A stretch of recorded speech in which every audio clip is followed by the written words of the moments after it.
حب من طرف واحد. احنا عايزين الاستثمارات الاجنبيه بس هي اللي مش عايزانا. وقع تحت ايدي تقرير مهم جدا اللي عامله مؤتمر الامم المتحده للتجاره والتنميه. التقرير بيتكلم على الاستثمار الاجنبي المباشر في دول العالم. قلت حلو، احنا عايزين استثمارات، تعال نشوف بقى الناس ماشيه ازاي.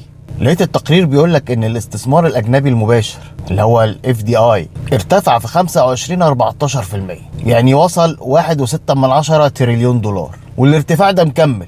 عظيم. قال لك ولكن يا سيدي النمو في الاستثمارات ده بيتركز في الدول اللي اقتصادها اصلا قوي، اما الدول الناميه فالاف دي اي للاسف انخفض 2%. ومش بس كده، قال لك بقى ايه، الاستثمارات العالميه بتتركز في حاجات معينه برضه، ما مش في اي حاجه. معظم الاستثمارات بتركز في المستقبل زي قطاعات التقنيه، مراكز المعلومات، الذكاء الاصطناعي، الحاجات اللي انتوا عارفينها دي. بس لما تيجي تبص على الاف دي اي في مصر في 2024 هتلاقيه ارتفع 373%. يعني التقرير ده في شنك ولا هو ما بينطبقش علينا ولا الكلام ماشي ازاي؟ الحقيقه لا، الكلام صحيح، بس مصر عندها طريقه معينه في الاستثمار، مشاريع قليله بس العائد بتاعها كبير قوي، ومتوجهه معظمها لدول الخليج. فده يدي لك احساس ان الاف دي اي في مصر مرتفع وعالي جدا، انما هو صفقات كبيره عددها قليل، مش حاجه متوسطه ومستدامه معاك على طول. فقلت طيب ما دام الاستثمارات الكبيره دي بتيجي من الخليج، ما تيجي نشوف الخليج بقى نفسه بيجذب استثمارات ايه. عندك الامارات مثلا، اكتشفت انها واحده من اهم 10 واجهات عالميه لجذب الاستثمار. يعني في 24 بس جذبوا 54.6 مليار دولار. بس انه نوع بقى استثمار اللي احنا كنا بنتكلم عليه ده، هم بيدعموا مجال الابتكار، البحث العلمي، المواهب التقنيه، البنيه التحتيه الرقميه، الحاجات دي. فبالتبعية لما بيجي حد عايز يستثمر في المجالات بتاعة المستقبل دي، بيلاقي ان الامارات وجهة جذب السياحة عظيمة. عشان كده تسمع ان الامارات من اهم الدول اللي بتستثمر في الاي اي، والامارات عندهم اهم مراكز البيانات والكلام ده كله.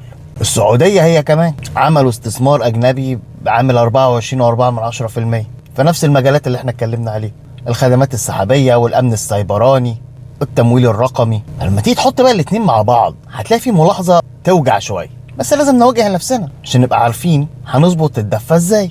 الاستثمار اللي داخل الامارات والسعودية ده استثمار بيبني اصول انتاجية في البلد، وبينقل لهم معرفة تكنولوجية، العلم ابتدى يروح هناك، وبيخلقوا وظائف. بس نوع الوظائف اللي هناك بيبقى عالي القيمة، مرتباتها بتبقى عالية. يعني مش استثمارات تشغيل فلوس بس، لا، استثمارات تغيير بنية اقتصادية.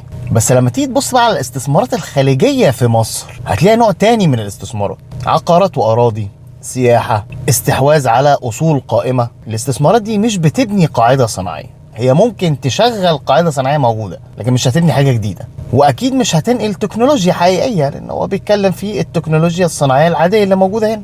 وبالتبعية ما بتعملش وظائف عالية القيمة. يعني من الآخر استثمارات بتعتمد على الحاجة للعملة زائد السعر الرخيص. ولكن ده طبعا مش تعميم، في استثمارات خارجية في الطاقة النظيفة، اللوجستيات وغيرها، بس النسب مش قد بعضها. يبقى كده الخليج بيعمل حاجتين في نفس الوقت، بيجذب افضل ما في العالم علشان يبني اقتصاده، ويصدر فائض المال اللي عنده للاسواق الاضعف عشان يشغلها. وعلى فكره ده سلوك اقتصادي عادي جدا، مش اختراع يعني ولا مؤامره ولا اي حاجه. في دول كتير عملت الكلام ده، الصين، كوريا، سنغافوره. حلو، عرفنا احنا الوضع بتاعنا عامل ازاي والوضع اللي في الدنيا عامل ازاي. يبقى المفروض احنا بقى نبتدي نركز في ايه في المستقبل.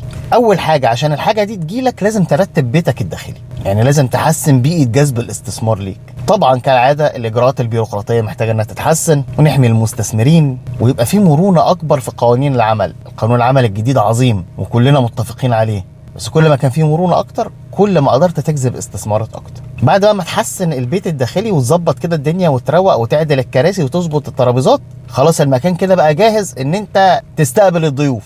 مين الضيوف؟